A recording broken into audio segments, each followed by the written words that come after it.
Hey guys, we are here today at the Xbox Press Showcase, and we are about to interview Phil Spencer, who is the head of Xbox, so it's going to be exciting. We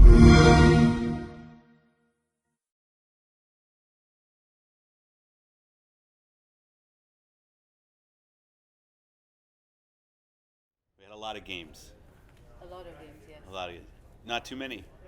Never too many games. Never too many games. I like that. 42 games on our stage, and 22 with console exclusivity from Xbox One S and Xbox One X, and then we got to unveil Xbox One X, the world's most powerful console, true 4K gaming, and show some very, very beautiful games on our big 4K screen that we built. And at home, people had a 4K stream, so they could see the visuals in 4K at home as well. So it was a good day. It was a very good day. I felt the energy of the fans in the arena. Oh, definitely. It was so strong. Yeah, we had people cheering for certain parts. That was very cool. The original Xbox backward compatibility got a big cheer. I always love that, but it was good. Well, considering most of the guys here are from Asia, Yeah. We're actually very curious to know what's your strategy for Asia for the Xbox One X. Yeah, I think about I don't think there is one strategy for Asia. I think Asia is, I shouldn't be saying this to you, but I will say it's different markets with different tastes in gaming.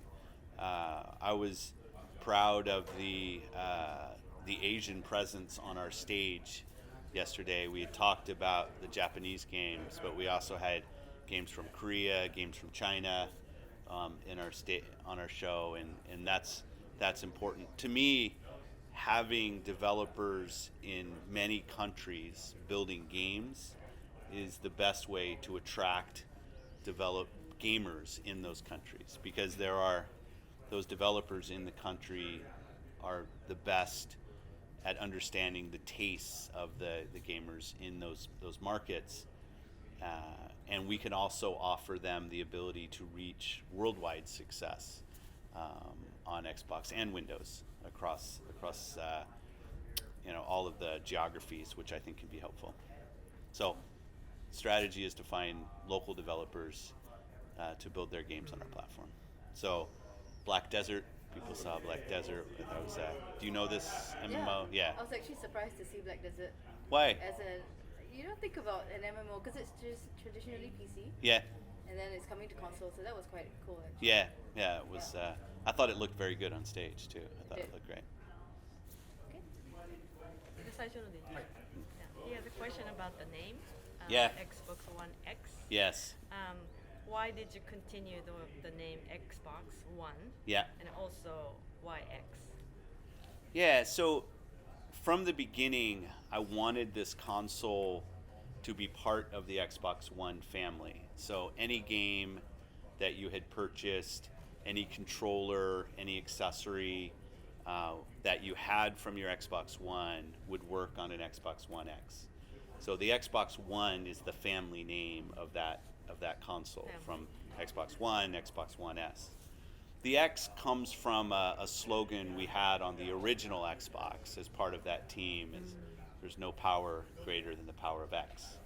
And the letter X is important to us on Xbox, and I thought it was a great way. We have Xbox One, Xbox One S, and with Xbox One X we were able to remember where we've come from, because I think our history is important as we think about our future. We also liked the code name Scorpio.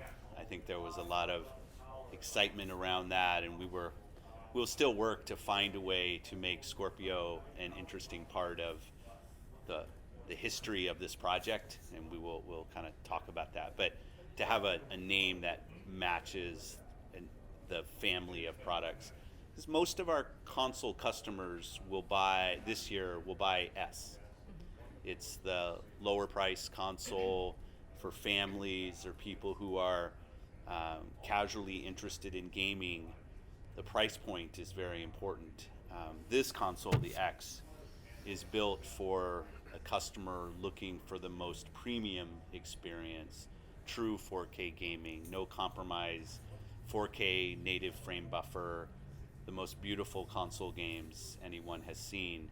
But that's not the console for everyone. You know, many people are happy playing on an S, and that's great for us. So it's important to remember the family of consoles when we think about Xbox One. 昨日のカンファレンスで、バラエティに富んだタイトルっていうことをおっしゃって、確かにバラエティ感はあるんですけど、一方でちょっとなんかパンチに欠けるような印象があるんですね。例えばみんなヘイローとかギアーズの新作を期待したと思うんですけど、そういうのちょっとなんかこう手応えみたいなものっていうのはどういう感じでいらっしゃるんですかね。So at the conference, there are a variety of games, but there's no punch, he says. Halo. He's always tough on me. He's always tough.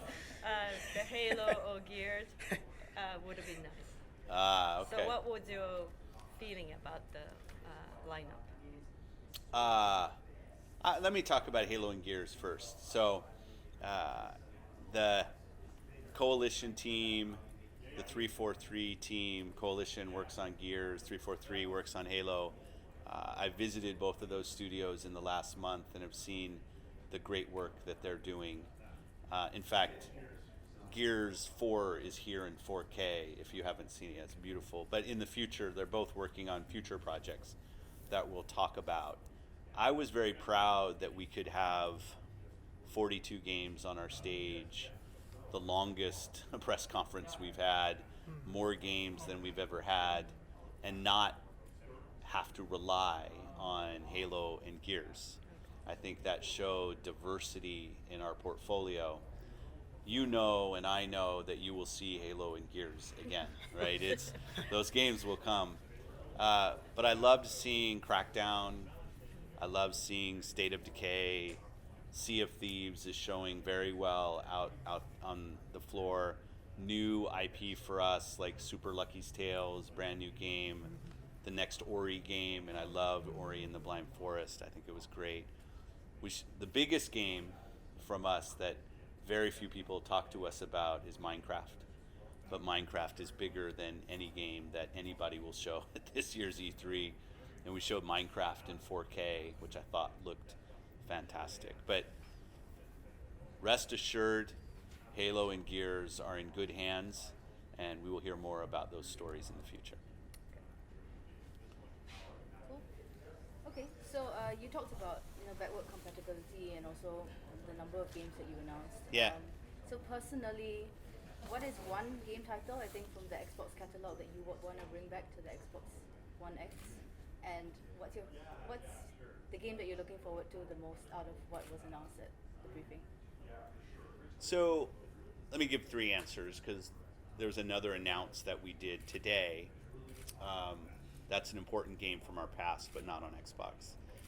Today we announced Age of Empires Definitive Edition is coming back. So the original Age of Empires brought up to modern visuals supporting Xbox Live is coming. And Age of Empires for us has been such an important franchise for Microsoft before Xbox, right?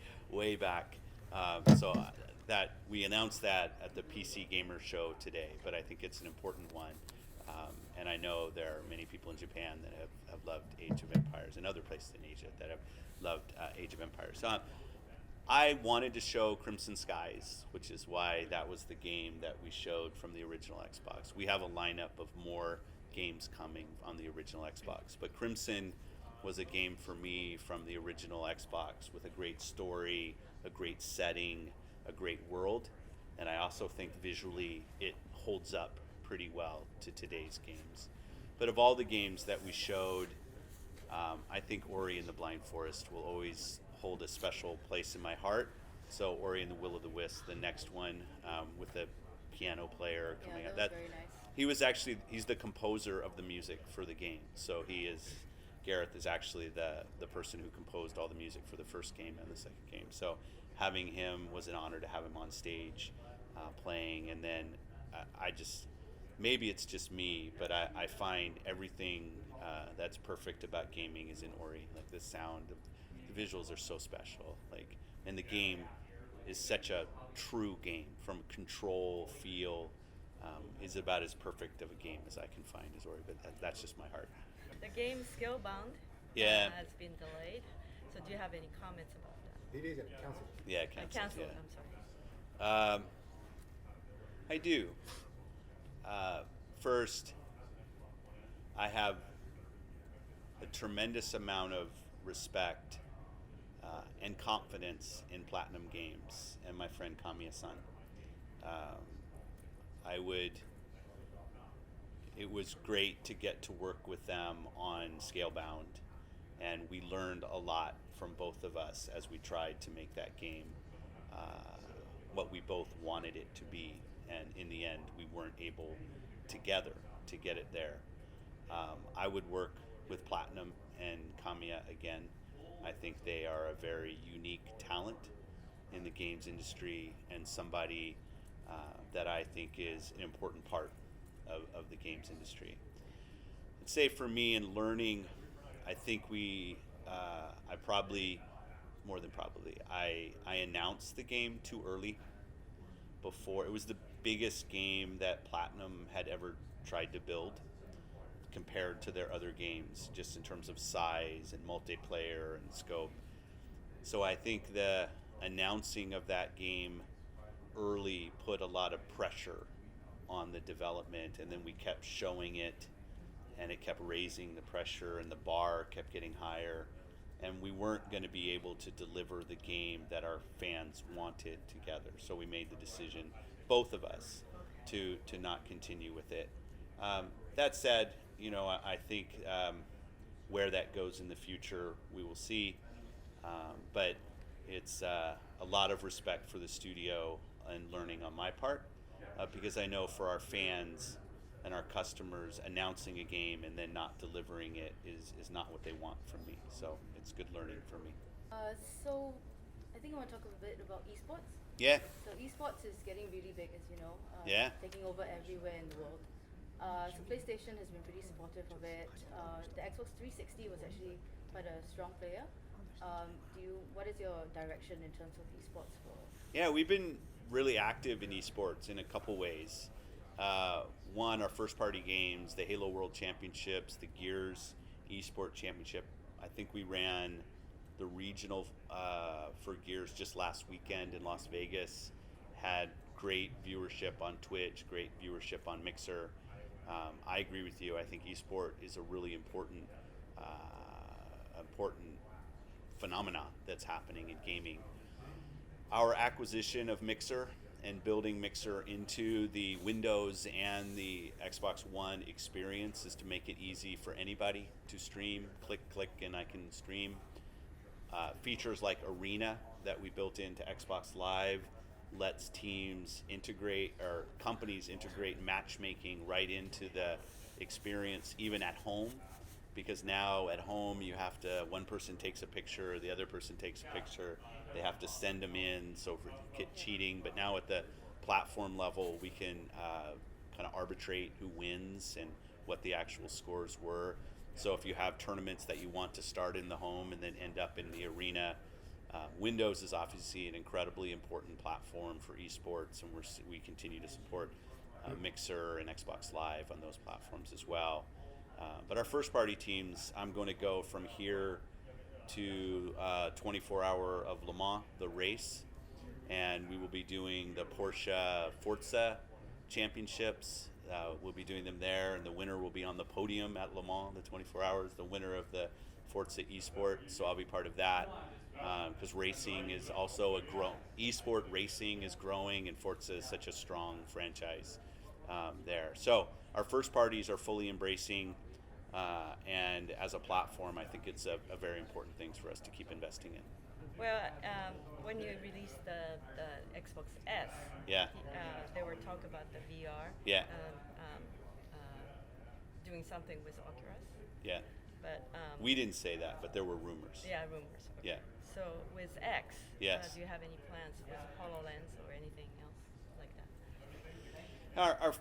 I'm going to ask a question back in a second so he can prepare. But するから覚悟して。 our focus in mixed reality today is on Windows. And it's where we're seeing the most developer interest and the most gamer interest, consumer interest. Because it's easier. I'm closer to my PC. I don't have my console under my television with cords across the room as I'm trying to play on a console.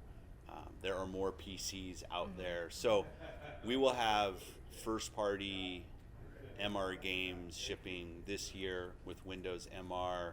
We have 4 head-mounted displays for Windows MR shipping this year from our OEM partners at very affordable prices compared to what's in the market today.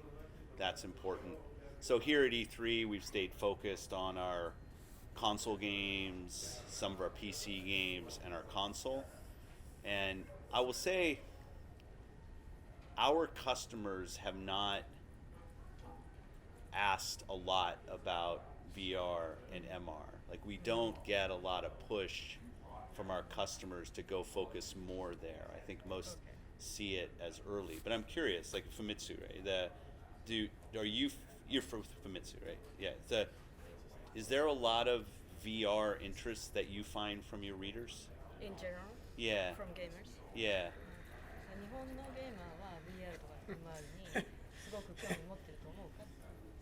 フィルさんは自分のお客さんからはそういう Because we don't get that much. Like, it それほど feels 感じてないそう。 the industry asks more than our customers ask. So I'm just 業界 curious. の人が日本のクリエイターはすごい VR には関心を興味持ってる人がたくさんいますね。すごく Japanese creators are interested Yeah. in VR a lot. Yeah.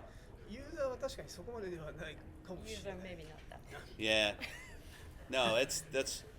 I went when I was over in Japan. I did the Gundam Vr Experience, which I thought was very good.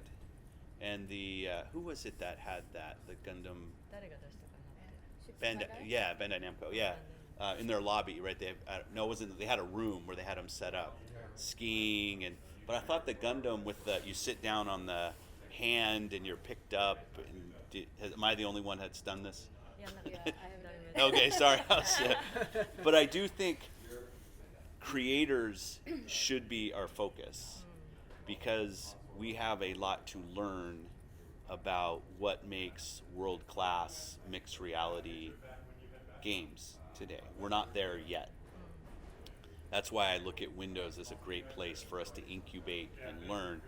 Just like gaming, started a lot of its efforts on PC before any of you were born, way back when I was still here. But early days, and we are seeing that interest on Windows from creators. So that is where we're focusing our time and effort. But if you tell me, if readers start asking more, then I want to know, because I want to pay more 読者が聞い attention. てきたら知りたいです。わかりました。 Okay. Okay? Thank you. Thank you. Thank you. What an awesome interview with the head honcho, the Master Chief of Xbox, Phil Spencer. Thank you very much for that, Elicia. For more coverage on E3 of Xbox, go check out